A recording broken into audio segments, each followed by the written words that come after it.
Hello, everyone, and welcome to Leo's Learning. I'm your host, Leo Manzano, two-time Olympian, and today we'll be interviewing Sierra Brown on our first episode.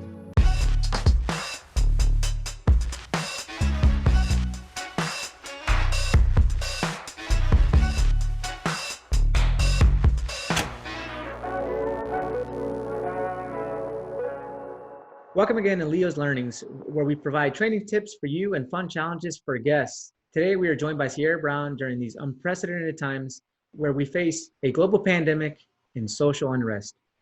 We've also decided to give Sierra a bit extra time to discuss these topics.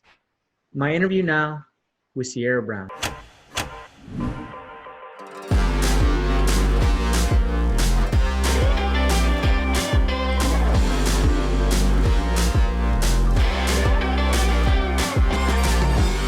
Sierra is a 2016 Olympic trial qualifier in the 800 meters. She's also an NCAA Indoor All-American in the 800 meters, an Adrian Martinez Classic champion in 2017, and five-time conference champion and MVP recipient, and has a PR in the 800 of 1 minute and 58 seconds, and in the 1500 meters, 4 minutes, 6 seconds, and boy, that is fast. Sierra, welcome. How are you doing? Hey Leo, I'm doing well. How are you? I'm great. And you recently had some changes, right? You were in New York and New Jersey, and where are you at now? Right now I'm at my parents' house in Norristown, PA. I've joined Ajee's group with Coach Derek, so it's going really well right now. Yeah. Nice. And I've looked at your career, and we've had some time to hang out during some track meets and also out in Europe. So every time I see you compete, I get super excited, and it's one of those things that you can never count Sierra Brown out. So growing up in West Philadelphia, could you tell us what that was like? Growing up in West Philadelphia is cool. I don't come from privilege, so I grew up in West Philadelphia, which is, they consider the hood, I guess. But yeah, I grew up with my father, brother, and grandpa. We all lived in one house. We didn't have much, so I had to share beds sometimes, like some nights and stuff.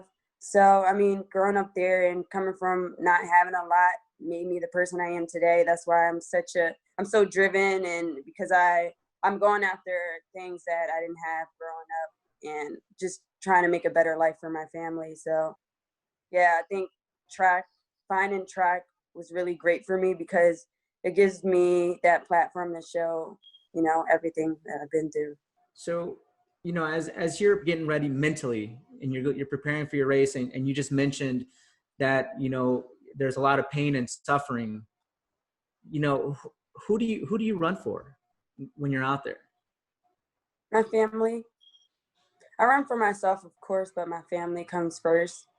And like a lot of people that I look up to, like my grandfather, my grandpa, and coaches that coached me along the way. So I run for them. To me, it sounds like you're very proud of where you come from. You're out there. In a sense, you're representing where you come from, right? Right. And so in that sense, I feel like you're also kind of, representing your grandparents and your grandfather. Are your grandparents still with you? No, my grandfather passed in 2017, and my grandmom just passed this past February, like right around Melrose. So, yeah, during that race, that didn't go well. I found out that my grandma was in the hospital at that time, so it was hard to perform that day. And then she ended up passing like 2 days later. So I'm so sorry. I'm so sorry to hear that. Okay. When you go out and race, and I think when you have those experiences, right, when you deal with death and when you deal with that type of adversity, at least when I was running, it was as though we would kind of take that, right, and transfer it onto the track. Is that something that you do, or? I do. Every time I race, I just think about, like, for instance, my grandfather, before he passed, he had dementia and stuff. So he would tell people like that I was an Olympian already and stuff, but he would call me like his niece and not grandchild. So every time I race, I'm just like, I have to do this for him. I want to become an Olympian for me, but also for him, because he always told people I was an Olympian. So yeah, I think about my grandfather and his words every time I step on a track as well. Wow, beautiful. Thank you so much for sharing that. You're welcome. And I guess it's like, as you know, you're thinking about your grandfather and your grandmother, and you think about all the things that they've gone through, right? And it's like, you know, perhaps, you know, some things have gotten better and some things are still, you know, a little bit painful, or if not a little bit painful, but very painful, right? Do you think that through your running, you know, you're creating change and also helping the next generation to really come up?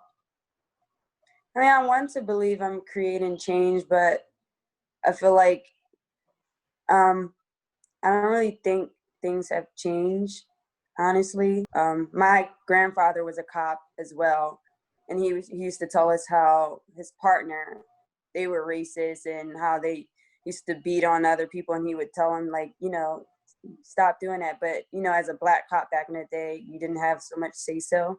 So you used to just have to stand there and watch what's going on. My grandmom and grandfather, they were in the war, you know, so they got to see a lot of things going on as well. So I Wow. don't think they said nothing's really changed. So before they died, like, everything's the same still. We're still fighting for our rights. We're still fighting to be equal. I don't know what they call it, modern day lynching nowadays. So just in a different Yeah. light, you're getting your neck nailed on now. So we as Black people, we've been dealing with this for years. Over 400 years, we've been dealing with the same thing over and over. So, you know, I don't know why it took for another unarmed Black man to die again to wake the world up.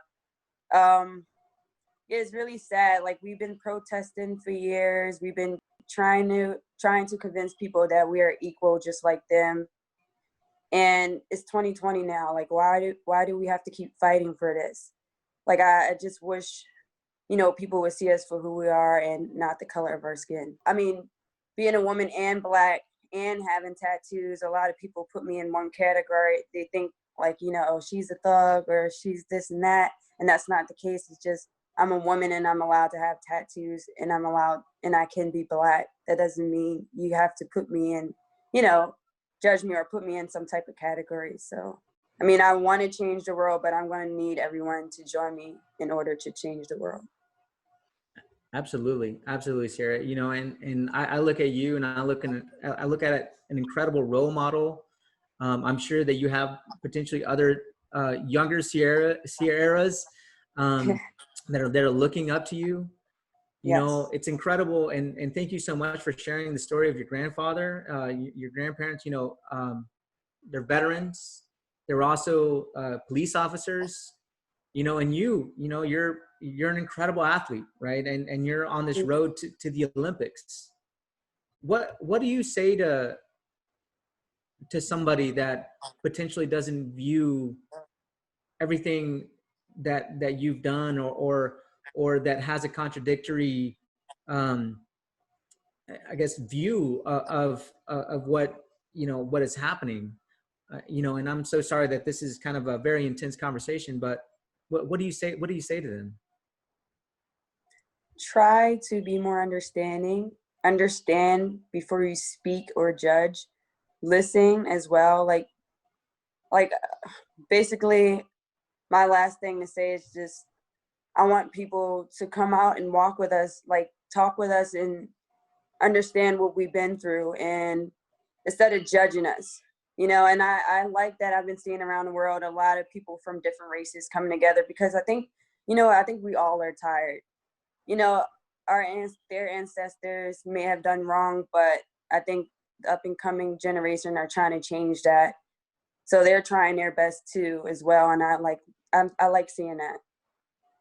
That's all. Like, from high schoolers to, you know, older folks, everyone can come together and, you know, make the world a better place. So I think it's really hard as a Black athlete running for a country that, you know, you grow up with all this racism and stuff. So when I'm standing on the line, I just, as much as I love my country, I want my country to love me back. Absolutely, Sarah. I mean, I know you've already done a lot. You're going to continue to do a lot, and that's one of those things. You have our full support. We know you have amazing potential, and you've already done so much. And again, you're going to continue doing a lot. Thank you so much, Sarah, for coming on board with us, and thank you so much for being my first guest. You're welcome. Thanks for listening. So before we go, I wanted to point out that HOKA has a great program, the Summer Miles Club. Log your miles on athletic.net and earn great prizes as you accomplish milestones.